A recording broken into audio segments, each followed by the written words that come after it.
Where is Vijayasai Reddy? ఇప్పుడు ఇదే ఏపీలో బర్నింగ్ టాపిక్గా మారింది. ఎవరి నోట విన్నా, సోషల్ మీడియాలో చూసినా ఇదే చర్చ జరుగుతోంది. వైసీపీలో నెంబర్ 2గా ఓ వెలుగు వెలిగిన సాయిరెడ్డి ఏమయ్యారు, ఎందుకు సైలెంట్ అయిపోయారు అని వైసీపీలోనే పెద్ద చర్చ నడుస్తోంది. ఇంతకీ సాయిరెడ్డికి ఏమైంది? ఎందుకు మునుపటిలా యాక్టివ్గా ఉండట్లేదు?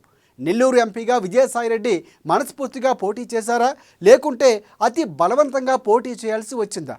జరిగిందేదో జరిగిపోయింది, అయినా ఎక్కడా ఎందుకు కనిపించట్లేదు అనేది ఇప్పుడు పెద్ద ప్రశ్నగా మారింది.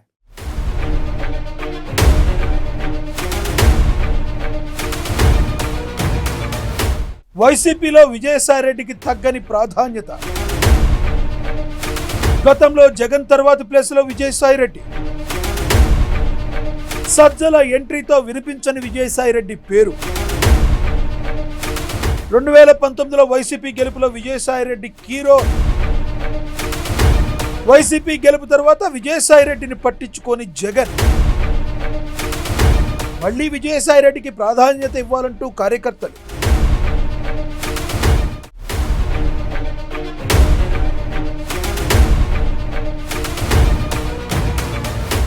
వైసీపీలో ఓ వెలుగు వెలిగాడు. వైసీపీ అధినేత వైఎస్ జగన్మోహన్ రెడ్డి తరువాత నెంబర్ 2గా ఎదిగిన వ్యక్తి విజయసాయిరెడ్డి. వైఎస్ ఫ్యామిలీకి అత్యంత సన్నిహితుడు. నాటి వైఎస్ఆర్ నుంచి నేటి జగన్మోహన్ రెడ్డి వరకు అదే కుటుంబంతో ఉన్న వ్యక్తి.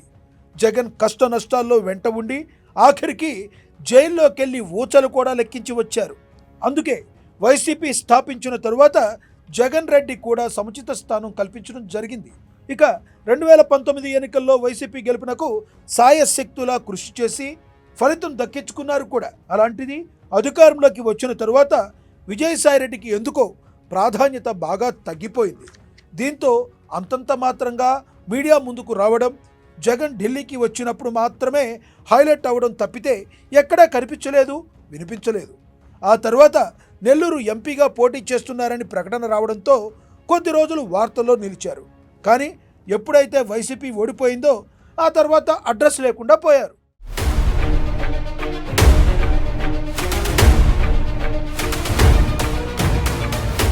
ప్రత్యక్ష ఎన్నికల్లోకి రాకూడదని, అవసరమైతే కూతురు లేదా అల్లుణ్ణి పోటీ చేయించాలని విజయసాయిరెడ్డి అనుకున్నారట. అయితే నెల్లూరు నుంచి పోటీ చేసి తీరాల్సిందేనని బిగ్ షాట్ అయినా మీరు ఇలా ఆలోచిస్తున్నారేంటి? మీరు పోటీ చేస్తే నెల్లూరు జిల్లాను క్లీన్ స్వీప్ చేయొచ్చన్నది జగన్ ప్లాన్ అట. అందుకే ఇష్టం లేకపోయినా కష్టమైనా పోటీ చేశారు. అనుకున్నట్లే క్లీన్ స్వీప్ అయ్యింది. కానీ అది వైసీపీ వైపు కాదు, కూటమి వైపు.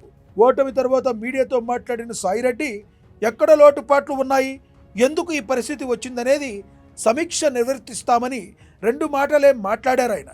ఇంతవరకు ఎక్కడా మీడియా ముందుకు వచ్చిన దాఖలాలు లేవు.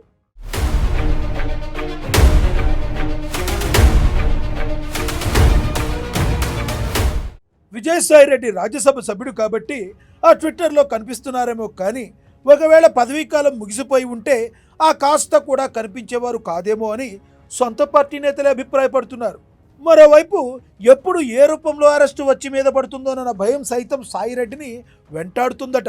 అందుకే ఇప్పుడు ఇటు రాష్ట్ర అటు కేంద్ర ప్రభుత్వం గురించి ఏమి మాట్లాడినా అసలుకే ఎసరు వచ్చి పడుతుందని భయపడుతున్నారనే టాక్ నడుస్తుంది.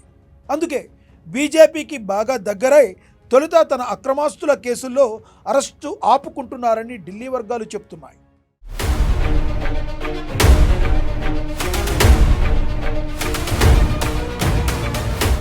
విజయసాయిరెడ్డి అంటే జగన్మోహన్ రెడ్డికి ఎంత గౌరవం అనేది ప్రత్యేకించి చెప్పనక్కర్లేదు. సడన్గా ఏమైందో తెలియలేదు, కానీ ఆయన్ను పక్కన పెట్టేసి సాయిరెడ్డి స్థానాన్ని సజ్జల రామకృష్ణారెడ్డికి ఇచ్చారు జగన్మోహన్ రెడ్డి. ఇక్కడ వైసీపీ ఓటమికి తొలి అడుగు పడిందని వైసీపీ కార్యకర్తలు చెబుతున్నమాట. ఎందుకంటే కార్యకర్తలకు ఎలాంటి కష్టం వచ్చినా సరే వారిని చూసుకోవడంలో అయితేనేం, ఎమ్మెల్యేలతో కలుపుకోవడం అయితేనేం, పార్టీ ప్రభుత్వానికి సంబంధించిన ఏదైనా చూడాలన్నా చాలా క్లారిటీగా ఉండేవారు. వాటన్నిటికీ మించి వైసీపీ పిఆర్ అంతా ఆయన చేతిలో ఉండేది. సోషల్ మీడియా మొదలుకొని A to Z అన్నట్లుగా ఉన్నారు. సరిగ్గా 2014, 2019 వరకు ఇదే పని చేసిన సాయిరెడ్డి వైసీపీ గెలుపులో జగన్ తర్వాత పాత్ర ఆయనదే అని కార్యకర్తలు చెప్పుకుంటున్నారు. అందుకే ఇప్పటికైనా విజయసాయిరెడ్డిని మళ్ళీ దగ్గరకు తీసుకుని ఆయనకివ్వాల్సిన ప్రాధాన్యత ఇవ్వాలని కార్యకర్తలు కోరుకుంటున్నారు.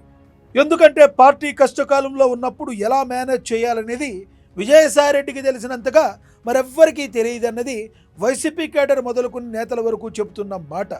ఇకనైనా సజ్జల కోటరీని పక్కన పెట్టి సాయిరెడ్డిని రంగంలోకి దింపుతారో లేదో జగన్ మనసులో ఏముందో చూడాలి మరి.